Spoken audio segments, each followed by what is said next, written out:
The test is in 4 parts: Part 1, Part 2, Part 3, and Part 4. Now look at Part 1. Part 1. You will hear a telephone conversation between a customer and a shop assistant. First, you have some time to look at questions 1 to 3.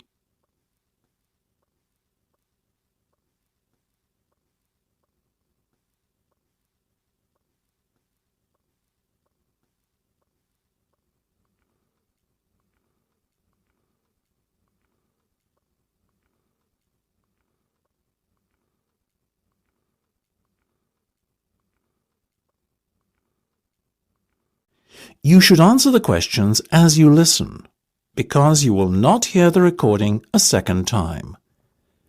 Listen carefully and answer questions 1 to 3. Good morning, Jenny's Suit Rental. Jenny speaking. How may I be of service? Hi there. My name is Max Jones. That's Jones. And I'm looking to rent a suit out for a special occasion. Certainly, Max. We charge a set fee for our services. You can either choose from our designer range and pay £50 to rent your suit out, or choose from our standard range at a cost of £25. So, what will it be? Oh, the first option, please, Jenny. £25, did you say? Unfortunately not. The designer range is twice that price. Oh, in that case, I'll take the second option. Standard, was that it? That's right. Now, before we go any further, may I ask how you intend to pay? Do you accept checks? Yes, but only in exceptional circumstances. We prefer cash or credit card. Well, as I haven't got one, does this count as those circumstances? Yes, that'll be fine. Make it payable to Jenny's Suit Rental. Will do. Before listening to the rest of the conversation, you have some time to look at questions 4 to 10.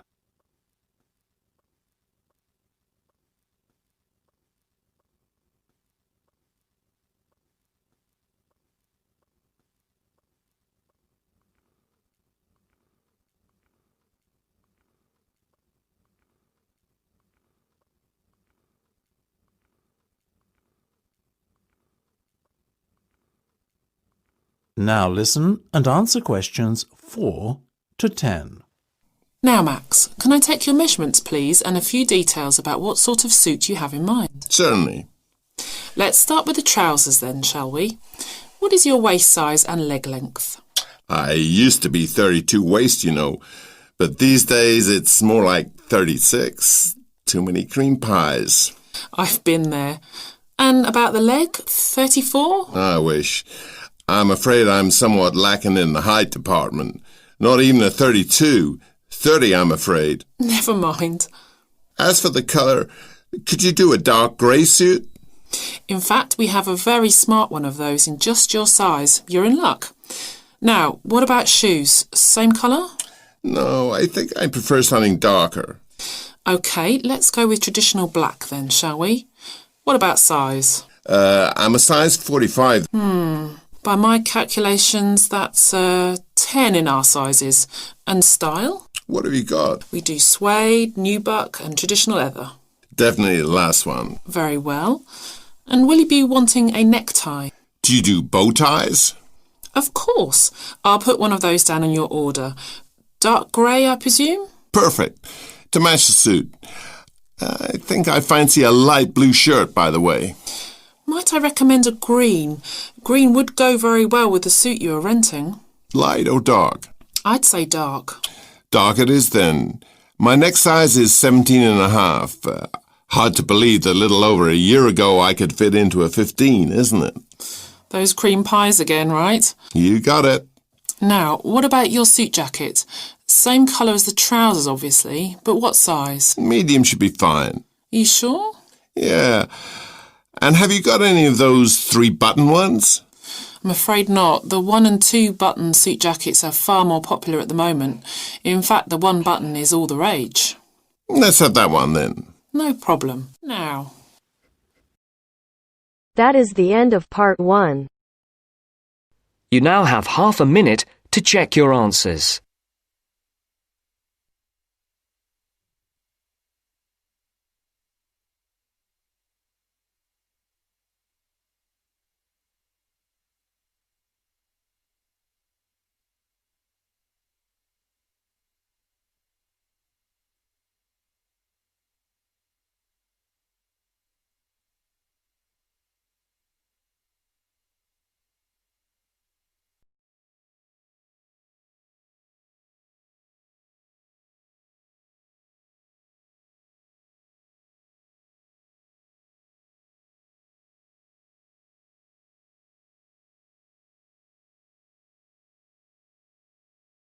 Now turns to Part 2. Part 2. You will hear a recorded message giving information about an area where tourists can visit to taste local food. First, you will have some time to look at questions 11 to 13.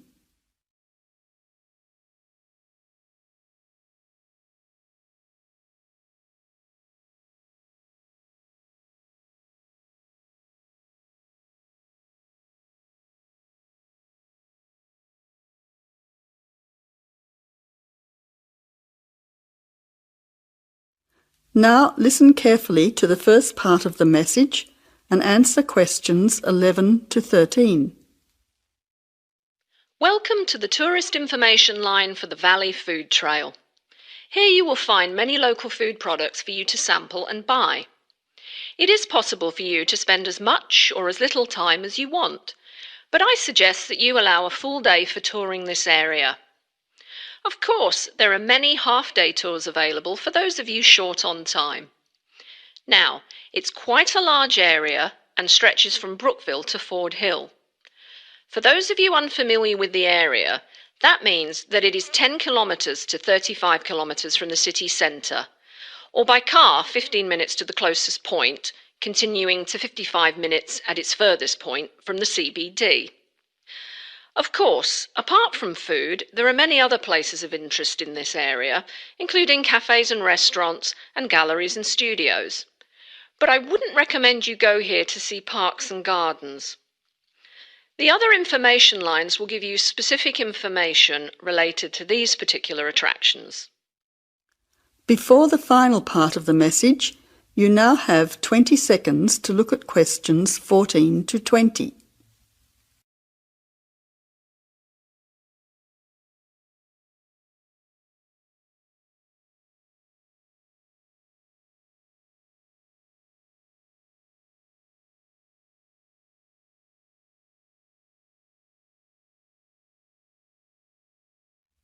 Now answer questions 14 to 20. But let's go back to food. If we begin in Brookville and head north towards Upper Valley in a clockwise direction, passing West Valley on West Road, we cross over Coast Road to come to our first place of interest, Magic Coffee. This is not to be confused with the Coffee House, situated opposite on the other side of the valley on the railway line. Magic Coffee is next to the chocolate company, which is on the corner. Just past the ice cream shop on the corner of John Street is the fresh produce shop. A little further north we have reached Ford Hill, where we can start our drive southwards along Great Northern Highway following the railway line. First we come to the organic market near the corner of Memorial Avenue, and then to Olive Farm opposite Olive Road. Just before we come to the next street crossing, we see the Honey Pot, which is practically opposite the coffee house. There is another chocolate company which sells nougat as well, just nearby. Following the railway line along Great Northern Highway, we return back to Brookville. Now, as I have said previously, if you only have a few hours to spare, there are several places that you shouldn't miss. The two chocolate places make equally nice chocolate, but the factory has the added bonus of nougat, unlike the company. Of course, everyone loves ice cream, especially unusual flavours such as coffee and nougat, so the ice creamery is definitely worth a visit. And while the coffee house sells expertly made hot drinks, including hot chocolate, I think your time would be better spent sampling the many products on offer at the organic market. Well, I hope you enjoy your time visiting the Valley Food Trail and enjoy all the wonderful local foods on offer.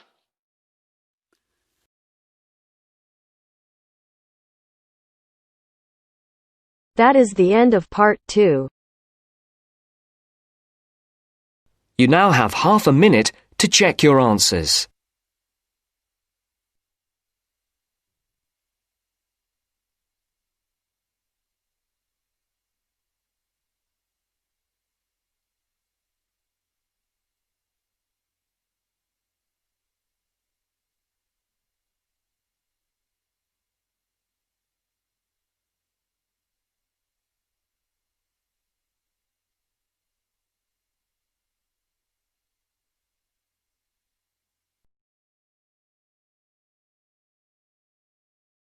Now turns to part 3. Part 3. You'll hear an introduction on the housing conditions in Chapmanville. First, you have some time to look at questions 21 to 24.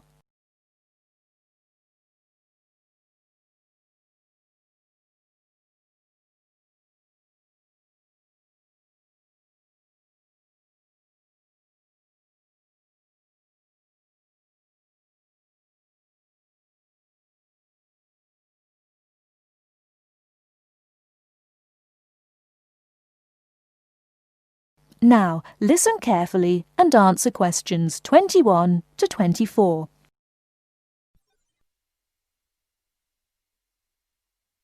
Listen carefully. Hi, I'm Gavin Murray.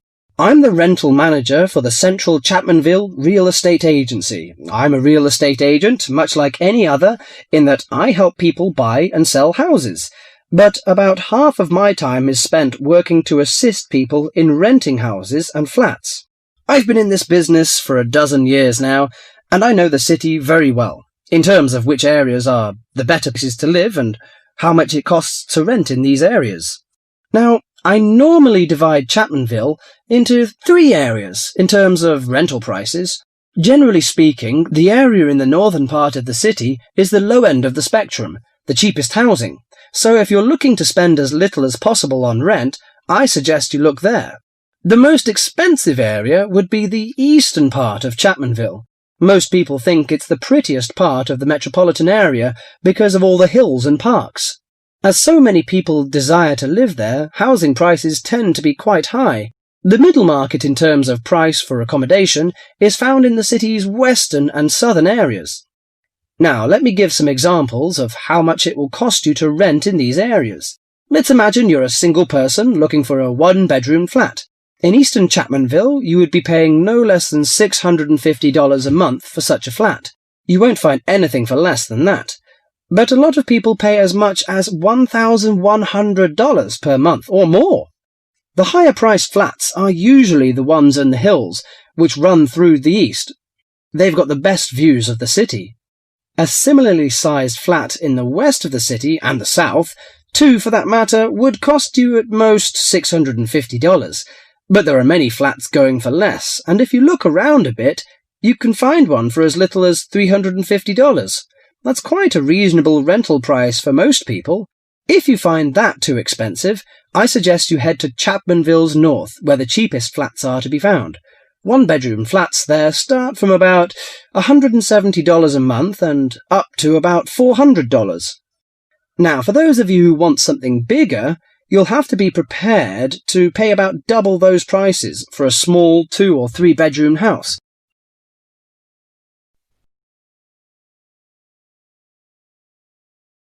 Before you hear the rest of the talk, you have some time to look at questions 25 to 30.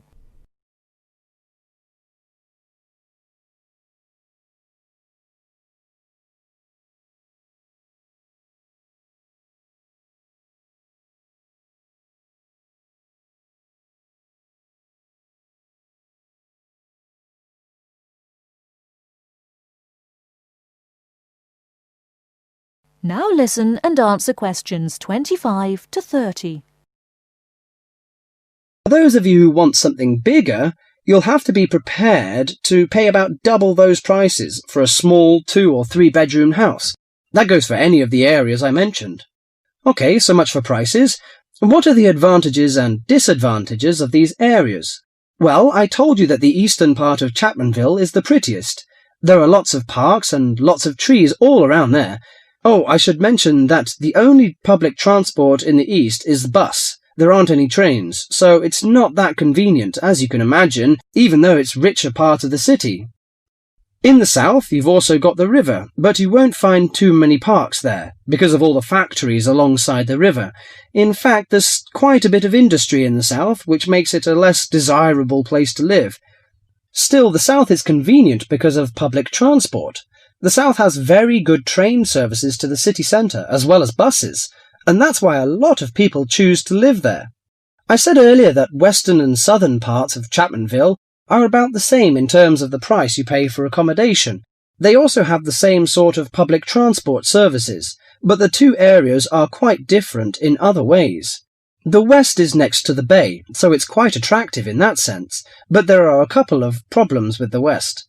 One is that the bay is polluted, so polluted in fact that you wouldn't want to swim there. I used to take my family there about 10 years ago, but now I wouldn't go near it.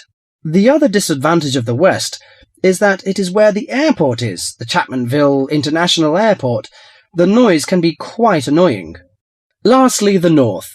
In northern Chapmanville, as I said before, housing is cheap, quite cheap in fact, but you pay in other ways. For example, the area is very low and made up entirely of wetlands. It's beautiful in a way, but it attracts an incredible amount of insects for most of the year. The mosquitoes there are really bad. This makes things quite unpleasant, and so few people have any real wish to live there. But if money's a problem, that's the place to go. Just bring your insect repellent. Let me finish by again welcoming you all to Chapmanville and wishing you good luck in finding accommodation and settling down in whichever part of the city which suits you best.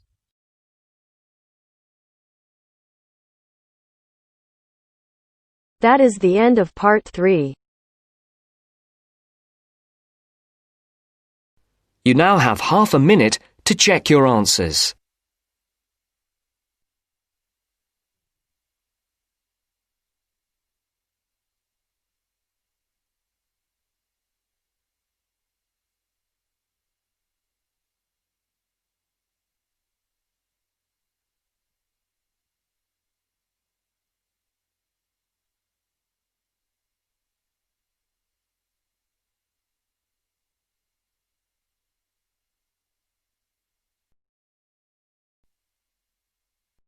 Now turns to part 4. Part 4. You will hear part of a lecture on the current and future use of mobile phones. First, you have some time to look at questions 31 to 40.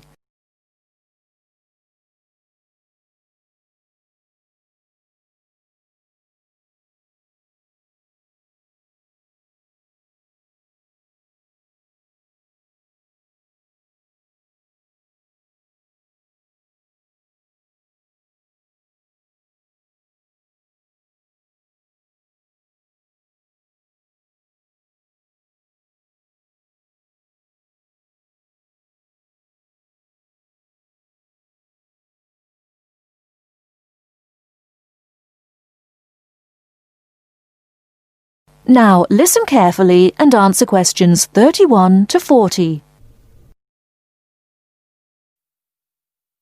Okay, now today we're looking at changes in communication, and specifically changes that have just happened or are likely to happen in the next few years.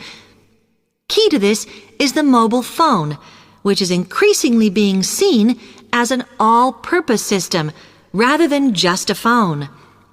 If you only use your phone for texting and making calls now, you will be amazed at how you'll be using it in the future.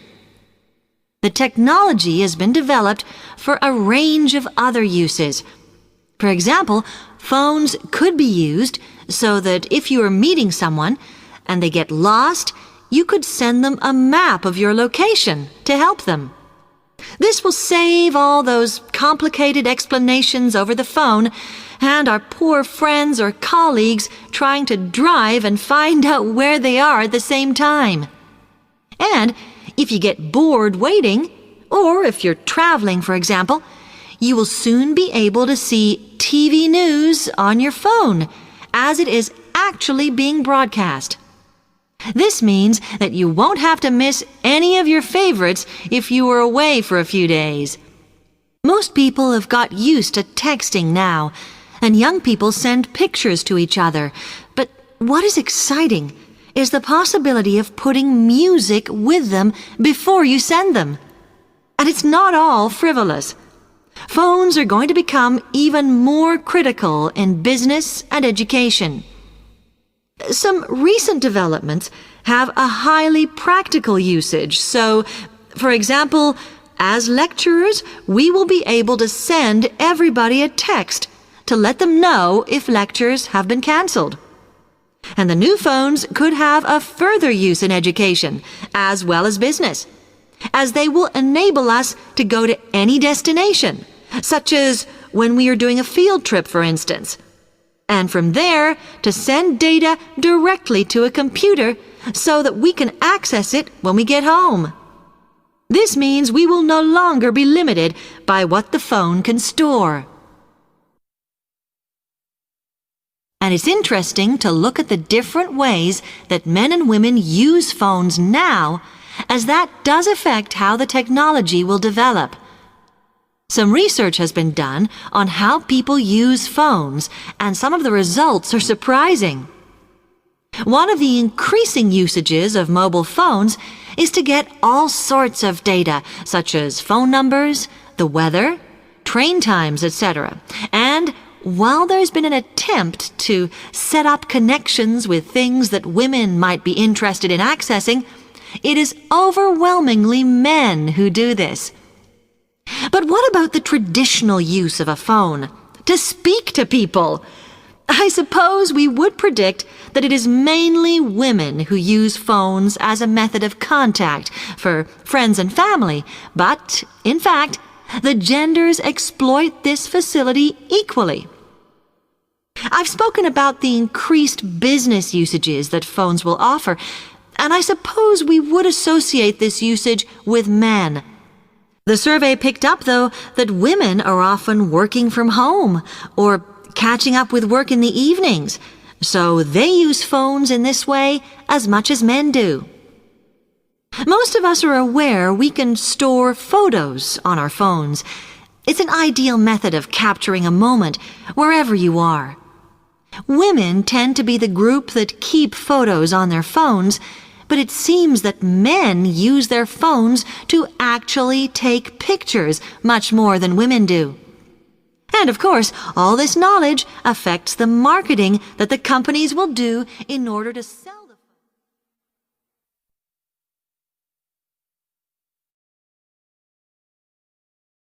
That is the end of part 4.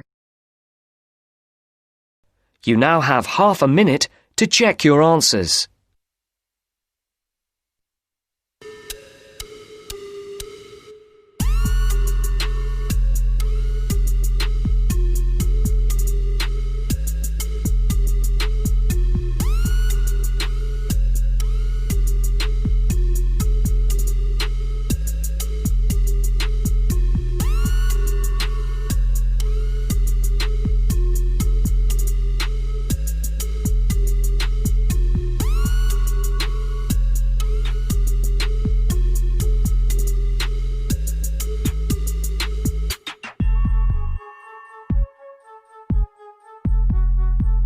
That is the end of the test.